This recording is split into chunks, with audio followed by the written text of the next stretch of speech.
Okay. I see you. Can you hear me? Okay. Yes. Yeah. Yes, I can hear you. Can you hear me? I got my headphones in. Oh, no, I don't. I'm just doing it out loud. I'm hoping that you can still hear me and everything like that. Nah, it's all good. It's all good. Uh, Yay. Okay. This has been a long time coming, right? Trust me. The last time we did a collab like this, it was on YouTube. Mm-hmm. And we did, what did we do? We did Dating Black, in London. yes, Dating in London, Yeah. what we're known for on YouTube. Mm-hmm. And we did Black in London, and I think on what did we do on your channel? We did, American men versus British men. yes. So those are like, a lot of views and things like that on YouTube. And so now we're on IG Live for the first time. This is my first IG Live. My first time also. So I'm a little nervous, but Yes. we're just gonna catch up and chat and talk Mm-hmm. and hit on some topics, some friendships, crisis topics. Actually, let me actually pin that. Um, I don't. Let me see if I know how to do that. How do you pin a post? Um, You've turned the camera around. oh, did I? My bad. Let me see if I can flip that back. There we go. How do I pin this? Pin comment. Boom. There you go. So Okay. Go yeah. ahead. Go introduce yourself to the people. These people know me. They know me. They know I'm very doing, but I love to talk. Hey guys, it's Kells. And you guys know that I am, a traveler. I do a lot of things travel related. My most recent project right now is called Travel Alchemist. And a travel alchemy masterclass, and that's not what we're here to talk about today. But just in case you're wondering, like, what Kells is into, I'm into traveling. I recently moved from DC to Atlanta, so I'm in the south again of the US. And I know Fleurette from London. So I'm going to throw it to Fleurette to introduce herself too. Hi, my name is Fleurette. So I'm based in London in the UK. I permanently live here. I think Kels and I connected through like our YouTube, like we had similar videos and stuff like that. So we kind of became friends through that. And we also share a passion for traveling and just visiting places. So yeah, so we connect. And here we are, we're going to talk about certain things that's going on in the world right now, personal things that's going on in our lives, and to sort of have a conversation, a virtual conversation with each other and with you guys as well, to hear what's going on in the world, especially in the Black community, the global Black community, especially. Exactly. I have to be honest with you, Fleurette. I was a little bit nervous about having this conversation. I feel like everyone right now is super anxious, Hmm. just across the board. And so I kind of had to calm myself down earlier today and just remember I'm just having a conversation with a friend, gonna express kind of what it's been like this Hmm. past week, and how we've gotten through it and how we see our relationships being friends, platonic, even, I mean, maybe we even get into dating relationships, but how are our relationships with others and with ourselves sustaining with this, under this kind of pressure and anxiety? And I kind of wanted to make it clear that sometimes I'm down on myself because I feel like I'm the only one feeling that amount of pressure and anxiety, but I have Hmm. that it's in the collective consciousness, right? So how are you? I mean, am I the only one feeling anxious right now? How are you feeling? Um, Maybe not so much anxious, but I have like certain anticipation. Like I want to see where everything is going. Like I'm hoping with everything that's happening right now that it's not just a gimmick and that it's not just, oh, we're just gonna do this and then everything is gonna go back to exactly the same. It's gonna be like a waste of so much time and effort. So Mm, in a way, I'm like, oh, I really hope this is gonna really make monumental change in everyone's life in for a positive way, but I am a little bit like I'm on the fence. I'm like, is it going to make a change, is it not going to make a change? I mean, things like this have been done in the past and not much really changed, so I'm just like, ugh, I don't know, are we the generation that's going to really change things? Like, I'm not quite sure, but I am sort of like anticipating to see where everything is going to head. yeah. Yeah, especially in the UK, like riots don't really happen in the UK like that. Like people are very passive over here. So wait a minute. So are y'all over there tearing up London? What's happening in London right now? We see now. I have to tell you, my American friends have been sending me videos of British people like killing it over there. Hmm. I know everybody here in the U.S. We love to see the solidarity. I've reshared videos from Stockholm. I've reshared videos from London. What is happening in Europe in terms of the solidarity with kind of the anti-racist sentiment we're having here in the U.S.? What are you guys doing over there? So there's been a lot of like protests going on, like almost every day. Like my friend DJ, he's always there. Like every time I go on his Instagram, he's out there just making a change. But this is not something that I've ever witnessed in my lifetime.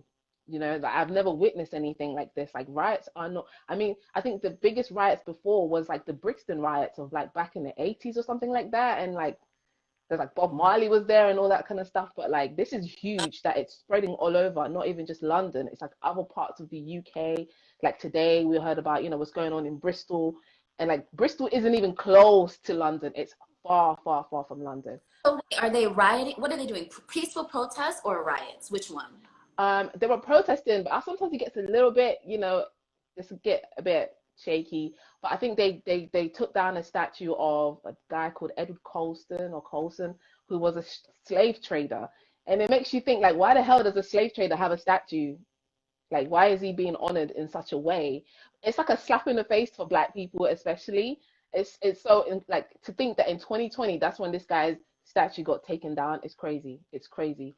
But yeah, so a lot of things are happening. I think it was peaceful, but then sometimes it can get a little bit, um, not to the point where people are getting killed, but it does get a little bit volatile. Hmm. Hmm. That's Yeah. surprising. Here, it's surprising for London to me. Over here, this is a regular. These kind of protests that kind of trickle into riots is it's not surprising. I do. Mm, It is different this time, and as you said before, like I kind of want to see it have legs and actually make change. But there mm, is this feels a little bit different. I've been reached out to. People have never reached out to me before directly. 9 women from, okay, I'll say 9 women from that are not Black have reached out to me directly to ask me how am I doing, how can I help. I'm here in solidarity.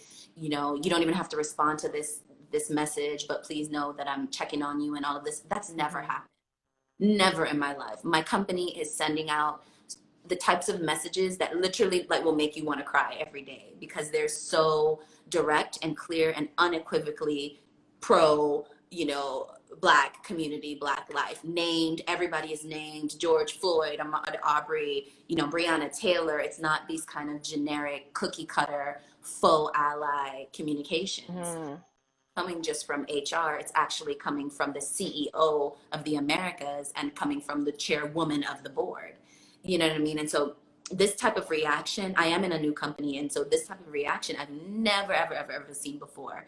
And literally, mm, I put a post the other day talking about, am I prepared to be seen and to be heard and to be loved, right? So we're railing against, but then how do you also have to prepare to bring in what you've been asking for. And I think in the Black community, sometimes that might be a little bit tricky because we're railing against so much that then it's like, can you pivot to receiving what you've been asking for this whole time? You know what I mean? mm. And sometimes to call that in, you have to be keenly aware of it, as far as I've seen. So I'm I'm I'm always optimistic. I always try to be optimistic, and I'm vocal, and Mm-hmm. you know that's the work that I think I can do to try to keep things going. But we love to see it over across the world, the love that you guys show. And I hope that what we're doing here empowers the Black people, the Black British as well, and Blacks, people from Stockholm and Europe and all of these places that feel kind Mm. of the same depression that we've all been feeling globally. It's like Yeah. how global issue, you know. Exactly. I mean, it's great that your company is actually going out of their way to make you feel like, yo, we are standing with you, we're there for you, you Yeah. know, because a lot of companies, I haven't heard of any companies in the UK really doing the same thing.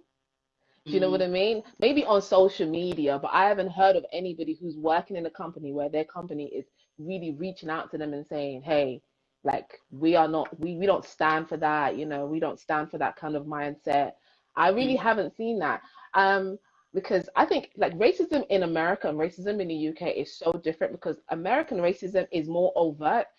Mm-hmm. UK racism is very under the table. It's very sort of like, I'm really nice to you, but I hate you, you know?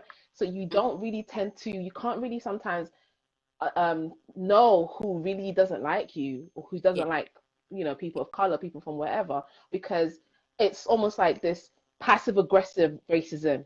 You know what I mean? It's like if you know someone's a racist and they've got a Confederate flag and they say certain things, you know, like this person's a racist. I'm not going near them. I don't mess with them. I'm not, you know. But in the UK, you could be chilling with, you know, Mary in the office and she hates black people and you guys go out for lunch every day. Really? For I mean, real. you have that here too, and you have the gaslighting, which is you think that you have this great relationship with them, but you're not really presented with any real opportunities. They don't, you Mm, like crazy to think microaggressions where you're thinking that you're not really picking up what is really happening, and so you're confused by it. So we have that kind hmm. of aggressive racism too. But then you have, what they show on the news, which is you're jogging through a community and they come and gun you down because you were jogging through a community. You know what I mean? And Hmm. so UK, you wouldn't really have that per se, but it's the same thing. It's like in the workplace or in the community, things are just not connecting for you, or you're not, and you don't know why. And it's because underneath the faux smile, people really are not not for your best interest. You know what I mean? And Yeah, they're not. supremacy ideology. You know what I mean? So, Yeah, you know, it's but I it's it, it's disheartening to see because you see like how many black people, you know, go into higher education, they like strive to be at the top, you know, they work really, really hard. And and then when you see like these big industries, you know, it's like there's like one black person. I remember like one of my friends, he works in Canary Wharf, which is like the financial district. It's like Wall Street basically. And I remember he said he never sees black people, that when he sees another black person, they automatically say hello to each other and they don't know each other. But it's like, oh, you're black, hey, hey. And it's like, because we're so rare in Canary Wharf. But I'm like, do you know how many black people study finance and how many black people study economics and business? And it's like, that's the business hub. And yeah. hardly any black people are there. And you know what it is also partially because I work in business. The Hmm. it's only the opportunities is to be able to face the microaggressions day after day after day after day, and sustain. You know what I mean? And that is Hmm. the part. It's they can throw you a token and get you in the door, but what's the retention? Mm. Stand it. And when I tell you, like, it is grueling to have to be in these environments where you're the only one, and that you're not fully recognized or appreciated, and it's a sense that you get from the space, you know what I mean? And so, you might get your foot in the door and be like, okay, I'm in here, but the retention rate is like abysmal because it's not inclusive enough to understand the needs of your personal needs as a person of color in a space that traditionally was not designed for your success. You know what I mean? Right, And so hard right. time understanding. They'll say, well, we recruited and we tried and we tried to get them here, and they were here, and then they couldn't perform, or they couldn't, Mm. it's not a matter of if you can perform and how good you are. It's the space was not designed for your success. So there's so Yeah. many things about the work that you're trying to do that you end up drowning trying to be 10 times better than other people are asked to be, you know? Mm. And you So have to it's be just like 10 times as nice. that's what that means when people, black people, we know all our parents, your parents are from Congo, and my parents are from, Hmm. everybody knows you have to be 10 times better. A B is not good enough. You have, because you have to be nicer, you have to be smarter, you have to be faster, you have to, just to be able to accommodate the negative preconceived, things about you. You know what I mean? And Very true. it's exhausting, and so I hope this sticks. I hope this sticks. So what about relationships, friendships? Black Lives Matter is like causing stress. Coronavirus, which we used to. we used to have a ticker of how many deaths we had, and I'm gonna try to say this without smiling because it's not it's a serious matter. On Mm, CNN, NBC, there used to be a ticker showing the deaths, right? You don't see that. mm-hmm. We don't know what's going on with coronavirus. I don't know what the numbers are. All we see are the protests now. And so it's like compounded, everything is under in this pressure cooker. So, today we were going to talk about kind of like the relationships and friendships and like how's that going in times like these. I mean, for me personally, I've seen a major sort of like downturn in friendships and relationships, and I can't explain it. Like if I knew specifically what was wrong, I would fix it. You know what I mean? But I've noticed that, and I don't know if I should blame the pandemic because we're not spending enough time with each other, or if it was one of those things whereby the friendship was already going downhill. Because you're hearing like people's relationships have like fallen apart from this pandemic, but then it's like maybe your relationship was on rocky roads, and this is just like, like just the end of it anyways. So like recently, like my friendships are like that, whereby I just don't, it just feels like, are we still friends or are we just people who know each other for a really long time? It feels weird. It feels, I don't know, uncomfortable. And I'm almost trying to hold on to those friendships. But a part of me feels like this could be um part of growing up. Like you reach a certain stage and certain friendships just fall to the wayside because it's like you guys are growing apart and it is what it is. I That's mean, I so don't funny. know. It's so funny. You said, are we friends or are we just people that know each other for a long time? Whoa, Hmm. drops. Like, that is a real, I mean, serious thing. Serious thing. Right. Because sometimes you can hold on to a friendship because you feel like, oh, I've known her since I was like 10. But it's like, are you guys actually friends, or is it just you've known her for so long, so you're keeping her around because it's like, oh, she's my oldest friend. Like, I mean, I don't feel like I've met my ultimate best friend ever. Maybe I'll meet her when I'm like 45. Who knows? But like, I can't say that I have right now. I Yeah. can't. So, I mean, for me, it's like the last few years, and we talked about this a little bit before, like the last few years for Hmm. me have been incredibly personally transformative. And not everybody is moving through the chapters of life at the same pace as me. Hmm. And so or I'm not moving at the same pace they are. So it's I'm not trying to, any which direction you want to call it. And so sometimes it's like them, as you said, you know them and you're trying to connect with them, and for some reason the love is not landing how it used to land. You know what I mean? And Hmm. then you're kind of yourself, either you're beating them up and saying they're not being a friend to me, they can't even pick up the phone and call, or then, Right. or up and saying, and vice versa. You know what I mean? And so, seasons, reasons, lifetimes, as Katie is saying on the live, Oh it's like, yeah. how do you you know what I saw the other day? A meme that was saying basically like breaking up with an intimate partner is easier than than breaking up Oh friends. my gosh. Yes. So Like I would rather break up with a man than break up with a friend because it's so hard to break up with a friend. You know, I don't know if it's like an emotional thing, and I don't know if it's because like maybe as females we invest in female relationships, like we're more emotionally attached to our friends. But like I had a friendship of over like 10 years that ended 2 years ago, and I still feel it today. Like I still feel like that emptiness of that person not being around. And yeah, there are moments in my life I'm like, oh, she would have found this so funny. And it's like, oh, we're not friends anymore. It's you know, time I had said to, one of the major lessons about love that I've learned in my life, and it's platonic or intimate, and it's Mhm. that you can still love somebody, like really love them, and not have them in your life. Like you literally can still send them love and still be in love with them, and can't, your lifestyles are not aligned such that they can be close to you. You know what I mean? And I Mhm. sometimes bringing some spirituality into it, what I would do is send them love. You know what I mean? And so when they come to my mind or anything like that, I send them love, I send them gratitude, and send them a prayer and wish them well, even though they're So how not do you with. send love? How do you do that? Like what? You do it with you think it. You send it. You think it in your mind. You use your mind Okay. to set the intention for them that they are feeling loved or in a loving space, and you think Okay. you can you use your mind to thank God or yourself or spirit for the relationship. And then you and Okay.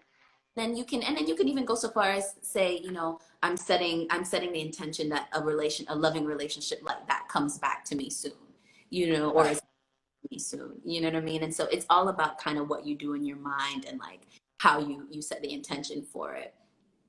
A friend of mine is with me, and she's saying allies can do that for the Black Lives Matter movement as well. And so sometimes Mhm. your work is not an action oriented work, but sometimes you Mhm. more in spirit and in energy. And so you send the intention that equality is prevalent, or you send the intention that loving spirit is with all the protesters and that they're safe and that people can understand and empathize with the mission. And so you're using your mind to set the intention and set the energetic space for what you're wanting. So it's weird because it was not something that I was taught when I was younger.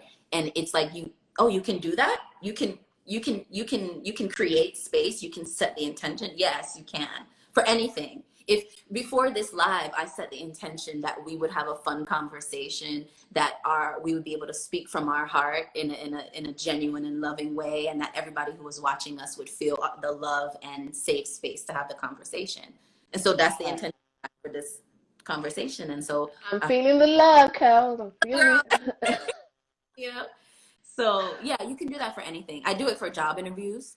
I set the intention Okay. that I go into a job interview, the interviewer will understand me, I will understand them, and that they will give me the amount of money that I want. I did it. Okay. You know what I mean? Like I decided it. Use your mind to decide it. So anyway, so about love and friendships, it's like sometimes I have people like that. Like it's not usually friends, it's usually like past lovers that, you see Mm. something on TV, exactly what you said, and it reminds you of them, and you're like, oh, I miss them. But you're not gonna call them or text them. Just send them, just send them love.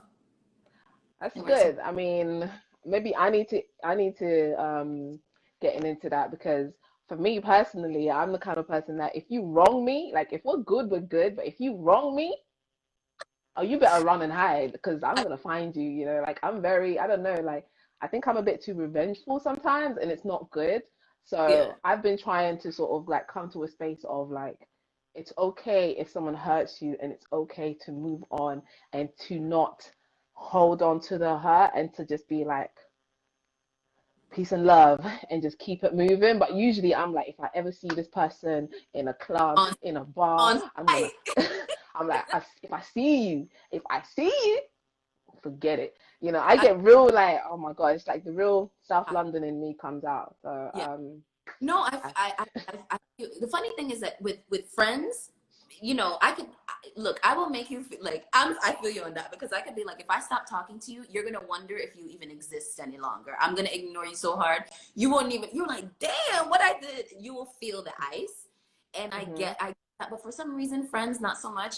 Family is really hard. Like that for me is the biggest. Like when you have issues with family and you're and then you can't talk to them again, and then it's just a hurt that keeps it keeps festering. With friends, I mean, they just disappear, and then that's it. I don't ever see, I don't really do that. But no, I feel you because it's I've been in a situation where you had to turn up the temperature in the room.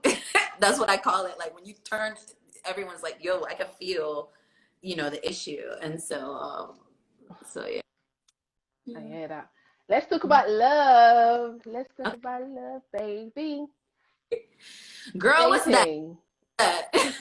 What kind of love? First of all, what kind of love are you talking about? First of all, I mean, I just have to say this 2020, I was getting my life together this year. I was like, Happy New Year 2020. I'm going to get my life together. I'm going to do this, that, and the third. I was getting ready for this year. I thought this year I had so many plans, like my travel plans, you know, everything, even like body goals. I was like, I'm hitting the gym. I was going to get a weight train. I was going to do weight training to get strong. Literally the week of when we had the shutdown was the week I was supposed to start my weight training. I was gonna be one sexy girl this summer. Trust me, you guys are missing out. I'm just gonna let you guys know on that. um, but like, I had so many plans. I'm gonna travel. I'm gonna see people. I'm gonna go here, this, that, and the third. I was like, all the rooftop bars in London. I'm gonna be there, and I'm like, Closed. I have literally not been anywhere apart from work and actually be in my house every single Right. day for 3 months. Both still working. We're both still working, so it's like it's just work and locked in the house. That's it. For real. But I'm going to work. I still go to my actual job like 5 days a week, 9 to 5. No joke. It's almost like the corona didn't even happen. I'm like speaking to my manager. I was like, "Do you know that there's something going on outside?" And he's Yeah. like, "Yeah, but I'm working at home, so you guys just handle everything." I don't I know just how you don't. guys. You're an essential worker then, or what they call essential worker. I mean, I work in healthcare, but I mean, I don't see my team as essential in this pandemic because Right. my team is basically international and private patients. So we're dealing with international patients, private patients. When there's a pandemic, the National Health Service cannot accept private patients. It's only patients who obviously can get free healthcare. And then also, all the borders are closed, so we're not getting international patients. So what the hell are we doing? So we Hmm. literally go to work to do nothing, but because the manager said you must be at work or you lose your job, I get up and I get dressed every day to sit in front of a desk and to stare at the screen and then get up Your and money, go home. your money keeps coming in too. Oh, that money's still coming. The bag, okay, all right, but still, I mean, sometimes the money is not as important as the money's not important as your health. You know what I mean? So it's like, so because over here it's just like, oh my God, 15 million people out of work. Unemployment numbers soar Wow. the charts, and and so it's like, damn, should I be happy to have the job, or should Mm. or but my luckily my job, they don't force us to come in, so it's more like, okay, just work from home or whatever. But anyway, okay, enough about job. So love. So okay, Love. for me this year, girl, just like you said, this year had been working on my fitness, so I felt okay with that. So, but all of that is reversed now. Clothes don't even fit. It's a joke. I'm like, I can't believe this. That's one. Two, I was supposed to go to Africa this year, and I hadn't picked Mm. yet, but I had been talking about it since June of last year. Like 2020 is not passing me. I'm going to Africa. Look now, everybody went in December to Ghana or wherever, return year of Mm-hmm. the. I was like, no, no, no. I'll go. I'll go somewhere. I'll go September, whatever. I might be Mm. able to. I don't know, and I haven't picked my country yet. So I'm going to talk to you about which country in Africa I should pick. And if anybody has any suggestions, please let me know. Ghana, Nigeria, okay, yeah, but where else? And then this year, Tanzania. where Tanzania? Hmm. Like there. And then I was supposed to. I moved to this. I did move. I did move from DC to Atlanta, so I got the move in literally the week. Like I came. I mean, I got here the last week in February. I had the first week in March to turn up with my friends, and then we was locked down. And so then I was like, damn, I didn't even. I had plans to like, host parties and do live events and stuff like that, and it got nixed immediately. So I know you were Wow. supposed to go to France for a concert. Tell what you were supposed to go to France for a concert. I was supposed to go to the Joe K experience in Paris. I think he did it a couple of years ago and I didn't go. And then now he was doing it again. I was going to get my cousin. We was going to go. It was going to turn out. It was going to be, I was looking forward to it. Like I bought the tickets like 3 months ago. So I was like, yeah, Paris, like in the springtime when the weather's getting nice and warm. It's so beautiful. And I was going to be with my cousin and he's like, he's hella vibes. Like, and I thought, oh my gosh, we're going to have a good time. Everything got cancelled. And now I'm just like, I don't know what to do. And I haven't, I mean, I traveled early March. I went to Portugal, but usually by now I would have already traveled once more. So I'm like, I feel stuck in this country. I feel like, what the heck is going on? I don't feel normal. Yeah. I don't feel normal. And I feel like, oh, I'm not meeting people. Not that I'm looking for anyone. I just like looking like good looking people. Look, And I'm you don't too, have anybody looking for you. They could slide in the DMs immediately, and they better come nah, correct. no, only like a lot of the weird people slide in the DMs, and I've just had such bad experiences. I don't trust the DMs anymore. I prefer to meet you face to face. Right. Look, I don't even. Girl, I don't even, it's, I think it was, I chalk it up to like some spiritual thing. I'm like, okay, well, maybe it's supposed to be dry right now because it's just ridiculously, it's just ridiculous, but whatever. I was Burna Boy. So I had booked, just like you did for the experience concert in Paris. I had bought my tickets for Burna Boy months ago in Atlanta, and of course canceled. No Burna Boy, no nothing. So I mean, do you feel like things will pick back up like second half of the year? We're in June, so 6 months of 2020 canceled. I'm this close to canceling 2020 completely. We're in June, so what do you think? Do you think we're gonna be able to get? What can we do? I mean, from my own just going out, things have become less stringent. Like before, people were like, I remember, like I'll catch public transport going to work, and people would be so like, don't sit next to me, like almost get into arguments about don't sit next to me. I don't know what you've got. Like it was so intense. And for the past couple of weeks now on public transport, like people sit next to each other, like, you know what I mean, more so than before. But it seems like it's getting back to normal. But honestly, I was hoping that like July, August is going to get back to normal. But the way things are going, and with the Are you gonna? protests going on right now, probably 2021. Yeah. So you're not booking, because I was thinking, well, should I book something now? Like, should I be booking some flights? Because I'm like itching to get on a plane because I mean, the best feeling for me is to get above, get where the clouds are at and just leave everything where I just left and get prepared to like experience new things, new. And Mm.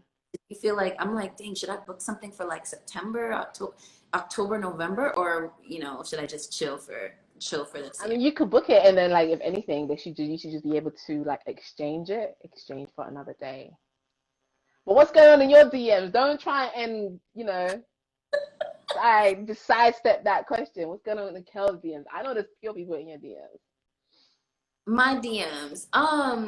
It's so funny because things will like people will slide. Here's the thing. I'm daft, right? Because people be talking to me or saying stuff to me, and I just think, oh, okay, regular conversation. Not a, I'm not feeling anything, so I'm not thinking that it's people trying to flirt or trying to do or talk to me. And then come to find out, they'll be like, oh, Kells is so hard, and I'm like, hard what? Where was the question? Like, I don't see. Am I supposed to like read hieroglyphics? Like, how the hell I know what you're talking about? You just having a regular conversation. What, like, what am I supposed to decide? Read your mind? Like, yo, if you want to go out, say, hey, Kels, would you like to this or that, or hey, like, what's up? How's it going? How's pandemic treating you? Whatever. But everything to me just seems like regular conversations, and then after the fact, you'll hear that somebody was trying to talk to you or something like that. And I so I never understand those DMs whereby you're just asking me like so many questions, but they're so like, so what did you do last weekend? First of all, like say what you want to say and then slide out, okay? Because the conversation is already dead. I need you I to hit me with a punchline from the jump. I need to be like, I oh, no. I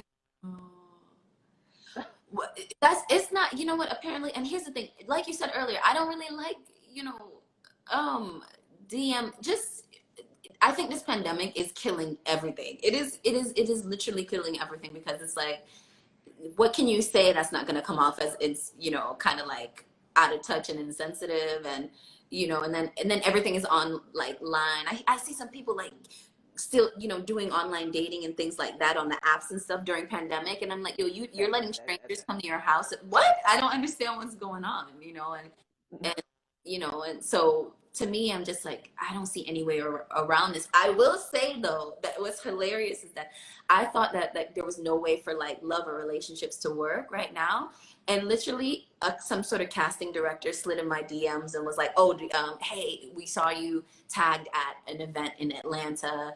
Can we talk on the phone? We would love to have you come for this show. And then I'm like, Mhm. this hasn't happened. The last time this happened, it was in London. DC, nothing like that happened. DC was so dry. It was like the Sahara Desert. Like I couldn't even, it was bad. And I come to Atlanta, and 2 weeks in is like, oh, come to the show. And the show thing didn't really work out. It wasn't for me. But what it reminded me of was like honestly, it was like spirit saying, like, even though you think there's no way, there's a way. You know what I mean? And Ooh. so you know what I mean? Like, don't be sitting here thinking like, how, well, I'm sitting in my apartment, like, how is anything gonna happen? And it's like, no, if it is to happen, the door will It's open. gonna happen. You know what Oh I my mean? gosh, I literally feel the same way because for me, it's just like I think at one point last year, I was very much into like, okay, like I'm gonna, I'm gonna go. I remember I went to this like network event, big up pro social. So I went there and I remember they were talking about they were talking about dating online. And at that time, I was like talking to people online. I was on Hinge, so there's a few people. I was like, I'm gonna keep it real casual, maybe go on dates and just like simple things. And I thought to myself, like Fleurette, you need to go out there and make it happen, make your life happen for you and whatnot.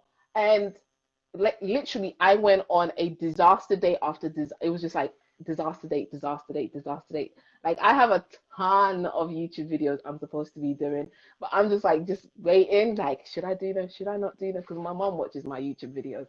Um, Oh, so like I have to keep it real Christian. But nothing happened. But it was just like disaster date after disaster date. It was like from, creepy guy, weird, arrogant French guy. Like, oh my God, wait, was this from Hinge, from the dating on Hinge, or was it pro social Hinge. Hinge? So no, so when I went on, I met these people were from Hinge, but when I went to that event, we were talking about it, and I was there like, yeah, online dating, that's the way to go, and this, that, and the third, and then and then like literally like 3 months later, I was like, yeah, don't do online dating, don't do that. I feel, Like, I feel like an old like lady, like a old like I don't know, not old, but like out of touch because I don't do online dating, and everyone's like, not everyone, but like you almost get the sense that that's what people are doing. But honestly, I don't mm, like. I don't hear. I have heard one or two success stories. I know one person from college, probably like 7 years ago, got married, but, to somebody that they found on like Match.com or whatever it is. But I don't hmm people really finding good connection on neither do I. I would I do know a friend from DC who got a personal What, matchmaker? a matchmaker. I was gonna say like a personal shopper, but yeah, like a matchmaker. $12,000 to get a personal matchmaker, and it lasted. The person that they found, it lasted a year and a half, and then they broke up. And so I'm just like, damn, is that what it's gonna take? And I will say this: what's hilarious is when I was coming last year when I was visiting Atlanta, there was a giant billboard in the Hartsfield Atlanta airport about these matchmakers. And this was last year, and I walked past it, and I was just like, oh, maybe, and kept going, and wasn't even thinking that I was moving here at this time. And Yeah. so now, wonder if that, but I only know one person who's ever done it. But online dating, I don't do any of that. Don't do it. I'm sorry. Don't do it. Don't do online dating and or like don't. I think for me, like right now, my whole thing, maybe this pandemic has also helped in the fact that before I was very much like looking for something. And when they say if you look for it, you're never gonna find it. Mhm. And I think I started this year with the mindset of I'm gonna have an attitude of gratitude. I'm gonna be grateful for the life that I have. I'm gonna be grateful for the opportunities that I have. I've gotten to, travel and see the world. I've gone places. I've met people. I've had really cool experiences in life, and I'm going to be really, really grateful for those things. I'm not going to be ungrateful because sometimes at one point I was thinking like, oh, if I had this person in my life would be so much better. But I'm like, you know what? My life is good. Like, I'm not homeless. I have a career. I'm doing my thing. I've got, Travel, some good friends. traveling, girl. Yes. Exactly, and I thought, you know what, Flora, you need to work on you and do like a personal, like a deep search of yourself, like the things that you need to improve on yourself. Like I said, I need to improve on my attitude when it comes to being revengeful when people hurt me, to be able to let go of those things and to really be like, imagine being in a relationship with a woman who holds a grudge all the time. It's bloody war zone every day, and that was something I recognized in myself when I would spend time with myself. That Fleurette, you are very revengeful and you hold grudges. I feel like that's what this pandemic is, and I have to like that's I'm admiring that in you right now to be able to be self-aware enough to know what you want to work on for yourself. I feel like this pandemic, Hmm. everybody having to be alone at home, either with themselves or with the person that they thought they loved. You know what I mean? And having to you, I bet you the divorce rate be off the roof, out of the, because everybody was like, okay, well, I can deal with you when I can go to work and hang out with my friends. But when you're trapped in a home with someone and you're relearning yourself and you're relearning them, like it's going to be, I feel like a lot of people are going to have a come to Jesus moment with that. Yeah, Another thing is for me, definitely. as I said, like before, I don't think that the relationship that's designed for me was a pre-pandemic relationship. I feel like Hmm. who we valued and all of those things that we were before this pandemic wasn't designed to give me the relationship that I have in mind for myself. And so it's just a matter of, okay, oh, now I see why that those never worked out, is because they weren't cultivated in a space that was good for me. So now post pandemic, I'm like, oh, okay, so now everyone, we're woke now. Are we awake? Do we know what's going on? Do we know ourselves now? Have we identified the work that we need to do within ourselves, such that our relationships moving forward are more authentic and Hmm. can really make sense? You know what I mean? And so Exactly. that's what I for myself. I spent the I in my last YouTube videos and posts, I was talking about this isolation that we're in right now. I was doing last year and I didn't know why. I was like, why am I in a hermit mode, like by myself, having to do all this work? Basically, what you said is like learn yourself and realize what my issues were, and like try to work on them and integrate my shadows, is how we talk about it in the spiritual world, is like working with your inner demons and recognizing them and understanding them and learning how to bring them to a place that you're pleased with personally. And so I had been kind of doing that work, and now I'm like, oh shoot, the pandemic, a lot of people are having dark nights of the soul, which is this period where you're like, what the heck is going on? And I don't even know myself anymore. And who am I? And what do I want? And you're having to completely start from scratch and relearn yourself. That's what like dark night of the soul is. And I feel like a lot of people are going through it right now. And honestly, I'm Yeah. hoping that the playing field, for love and relationships post pandemic opens up in a way that pre pandemic it wasn't open. Because I think people were busying themselves with whatever, or chasing the bag or whatever they were doing, and wasn't doing the work personally. And so now when we're slowed down and Mm. pandemic and all of this, now everyone has to, now you're like having to know yourself. And hopefully that means that you know yourself, you love yourself, and you're able to extend that love in a different way. And I say it outwardly, but I'm saying it inwardly as well. Yeah. And you're also able to pick better people. Do you know what I mean? Like, I look back and in just the little work I've done on myself since the beginning of the year, and I look back and I'm like, I genuinely don't know why I liked certain people. Certain people, I'm like, I don't know why I even liked you, because like your personality, your habits, your characteristics are just bad. And some of them was just like, I just like your face. You have a nice body. You're 6 foot. You're dark skinned. I mean, Period. that was it. Period. It was. Period. That's it. That's Do you it. know what I mean?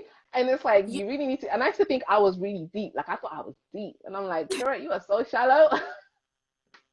look, I mean, that's it's not always deep. You know what I mean? It's always, as you said, it's not always that deep. Sometimes it's just that. You know what I mean? And but you know what I realize is that I like familiar discomfort.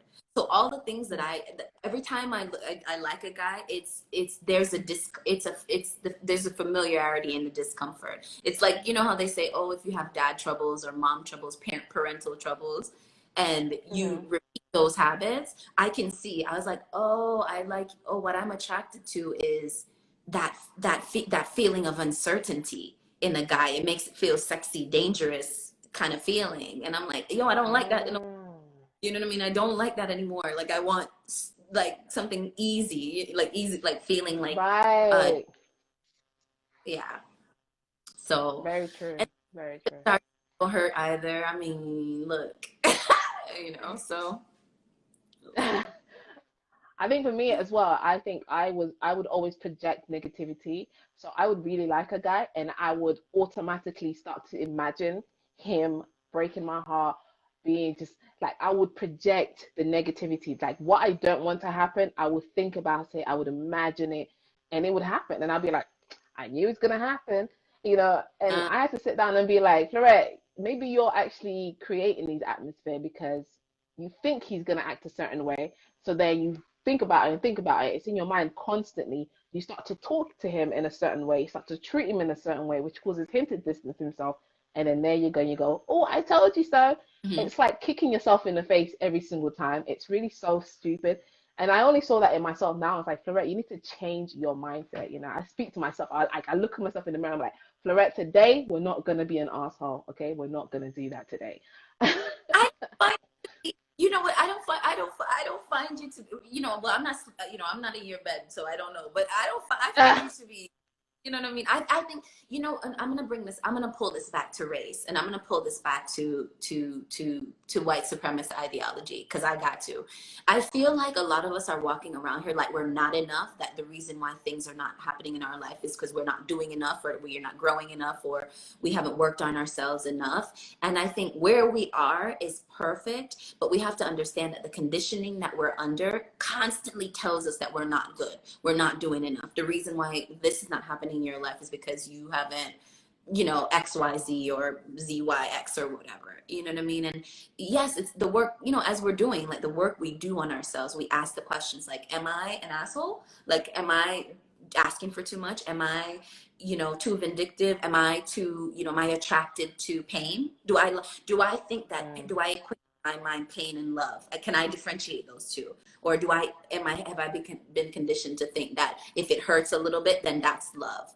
You know what I mean? Like, ask those questions, but also not everything is, you know, self-loathing and thinking that you're not enough has a lot to do with the ideologies which we're fighting for with Black lives right now. It's not just, you know, yes, on the one side of the spectrum is stop killing us for just walking down the street or for pinning Mm-hmm. fraudulent, but the other side is that I'm enough. You know what I mean? And just, you know, I'm enough. And we don't have to run this capitalistic race all the time to try to prove that we're Yeah. good enough for ourselves. You know what I mean? And we can see that in ourselves and our partners that we choose as well. You know what I mean? So Yeah. girl, So we got it's coming to the end now. Girl. it is, and I see the comments coming, and I've been glimpsing at them, but I haven't really been reading them because I actually wanted to have a conversation with you. Um, Yeah. Thank you was guys for the comments. Yeah, you know, I see them. So we are on YouTube as well, and it's Kells on YouTube, and Love Fleurette is on YouTube. And as we said at the beginning, we connected on YouTube. We're actually YouTubers with our dating in London videos, and obviously Fleurette is a London girl, and I'm an American. Spent some time in London, so like yeah, it always that you throwing up the L for London. Yeah. Yeah, so we'll continue with these. Like, if you guys want us to talk about or chime in from like the American and London perspective on different topics, definitely slide in our DMs, message us, let us know. Um, Death. yeah, and we'll continue to do our lives. I was thinking maybe we would do one on YouTube too, because the audience in YouTube was like, I don't have IG. And I'm like, how do you not have IG? But all right, whatever, you know.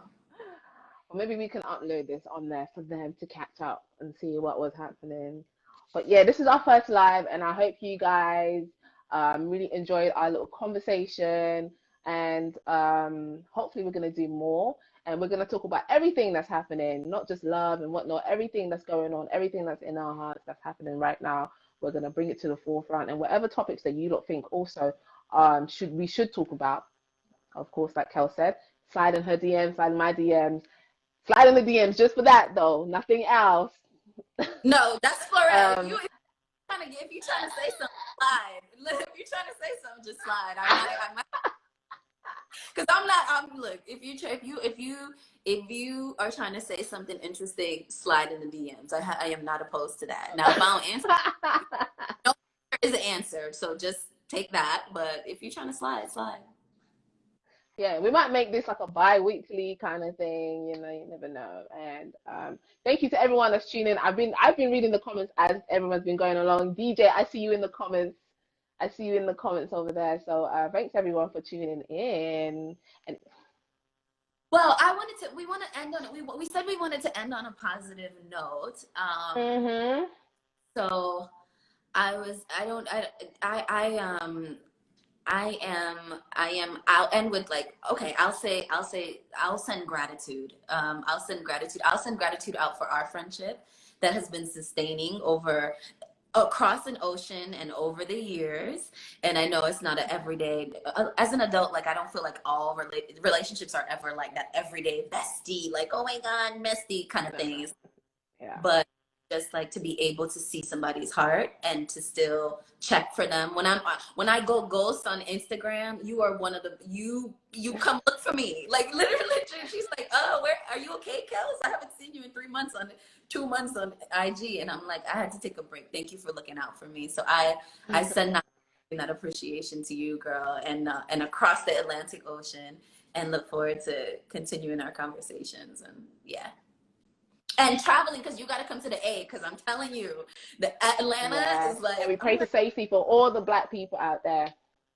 oh my gosh, yes, yes. Thank you guys so much for on our behalf and being out there. I haven't been able to protest because I just got moved here and not even settled yet. But thank you guys so much Mm, for to be allies for us, to continue to speak up and to continue to do the research to really support the movement, definitely. because I want everybody to feel that this is something that can be sustaining, and and do our little part. And not everybody's work is the same. Some people's work is spiritually, some people's work is action, some people's work is in corporate, some people are artists. So wherever your work is to progress this Black Lives Matters movement, we ask that you do so from your heart, from your heart. Yes. And thank you for, I mean, people who are protesting out there, you know, you guys are putting your life at risk for a cause that is an honorable cause. And we recognize you, we see you, and we pray for you, and we pray for safety, good vibration, good energy your way. And yeah, we're going to keep on marching on, and we're definitely going to make a difference one step at a time. We're going to do it. Like, I saw this poster that said, you know, we're the generation that's not going to take no more bullshit. And I said, yeah, that's this generation. Like, forget And the other generation. We're that generation that we're not taking it anymore. It's done now. yeah, So thank you guys for out there, everyone going out there and protesting and doing what they're doing. And obviously yeah. donate to the right causes as well. Money, put your money where your mouth is, period, period, you know? Hmm. All right. Definitely, definitely. Thank you guys so much for joining. And yeah, we'll be back again soon. Yes, it was nice talking to you, Kells. Bye. Bye.